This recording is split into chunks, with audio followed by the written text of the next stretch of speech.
Now let's switch, brother Richard, so we can spend a little time on this other topic for the next 35 minutes or so about Tucker Carlson. You and I hit on it last time we were together very briefly, yes. And but I wanted to go because there's so much to it, and I'm not gonna lie to you.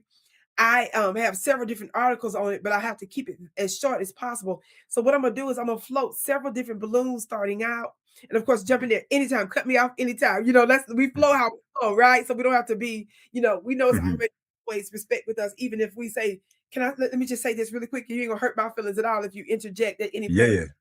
So please keep that in mind.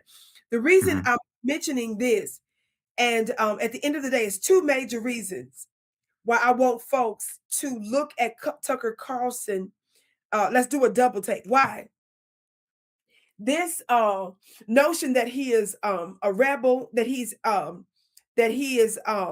of a sudden what's the word I'm looking for? He's anathema to the current administration. And all this other kind of stuff. This is absolutely crazy, and we have to look very closely at his not only his history, but actually what he's doing now, what he's saying now, what he's being very vocal about, and what he's not. Two things I want to say off the top before I get into any details of some of the articles. Number one, when you look at his coverage, Brother Richard, on the Epstein files. Now, whenever I'm talking about the Epstein files, I'm not talking about just Jeffrey Epstein. Whenever I'm talking about Epstein, I'm talking about all the different spheres and almost every continent and every major religious system, economic system, bloodlines like the Rothschilds, MIT, Harvard, royalty, you see what I'm saying? I want us to look how widespread, and we're not talking about those that are just named, that just happened, name just was in an email and they may have been CC'd on something, or they had nothing to do with the actual. No, some of the folks that we're talking about actually were implicated in what appeared to be very clear wrongdoing, at the very least enough that's in there to where they should be investigated. You understand what I'm saying? And so to me, there's a plausible reason for us to go further in terms of investigation with those that are named. So very, very serious things. Now, when I'm talking about the Epstein files, when you look at Tucker Carlson's response to that,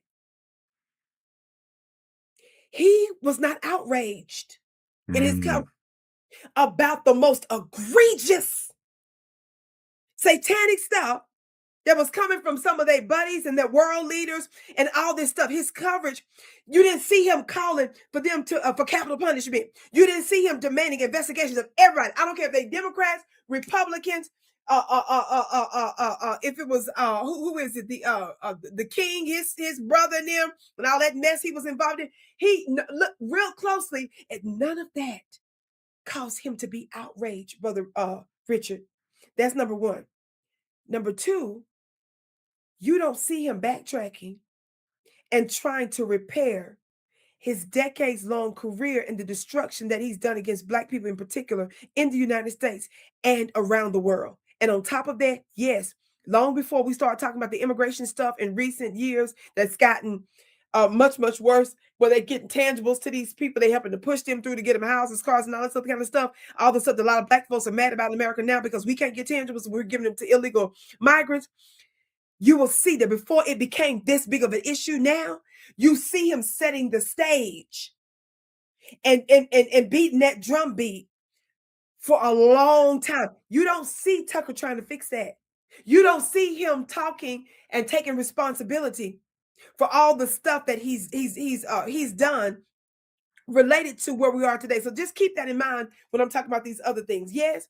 Now, real quick, can I just jump in and ask you one quick question, Vicky, if I may, because you're like an expert on this, and you've been talking about Tucker before the Tucker kind of reincarnation, how he's now reinventing himself. Yes. So I want to ask you, Vicky, because this is how it looks to many of us over here.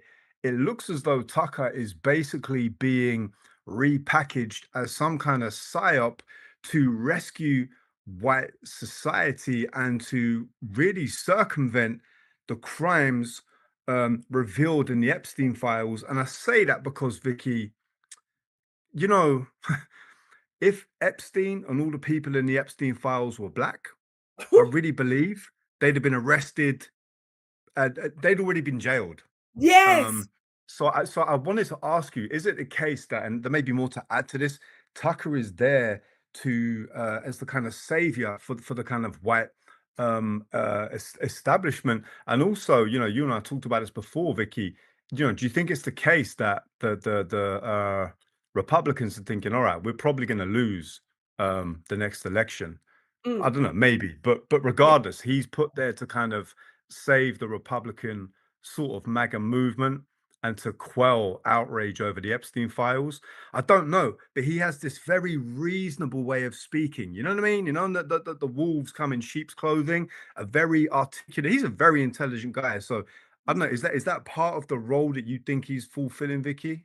It's not the part of the role I think he's fulfilling. There's absolutely no doubt, in my opinion, and without question, exactly what he's doing.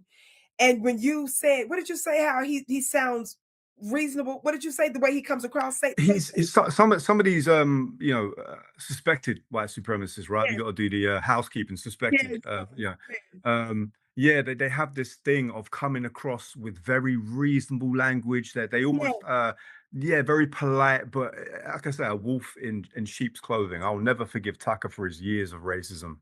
Now let me tell you something. The reason why I asked you to repeat that is because that's not by accident.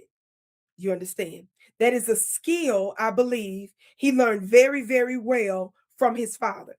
Now, Hmm. last time we were together, because like I said, we got 30 minutes and I don't want to pull up too many receipts. But in recent times, did you see where they were able to find receipts online, Brother Richard, where number one, he's talking about how the person that was down the road from him growing up was the one that removed most of that from office. That's how his childhood. That's what he was talking about, how he grew up. He talked about trips to Vietnam and all of these places that were war torn and all that, because that was the history. But you understand that was his connection with his father. So he was talking about the different places he traveled, and he was openly talking about such things. He acknowledged and admitted, Brother Richard, I think it was 2024, that his dad was in the CIA. But then Hmm. in history, he gonna turn around and say he didn't know his dad was in the CIA until his dad died. But we already got him on camera saying that his dad was with the CIA. Now the All right, thing, just one thing. I'm so sorry, Vicky, because I just read this today and I wanted to know if this was true. His dad basically like made a massive ascension through like starting off on a very basic level. I can't remember the job, but he ended up working his way up through the media, right? To the yeah, point he then was appointed the ambassador for somewhere by George Bush, the first. Is that the case? you, let me tell you, not only George Bush, but several different administrations. He was with Nixon.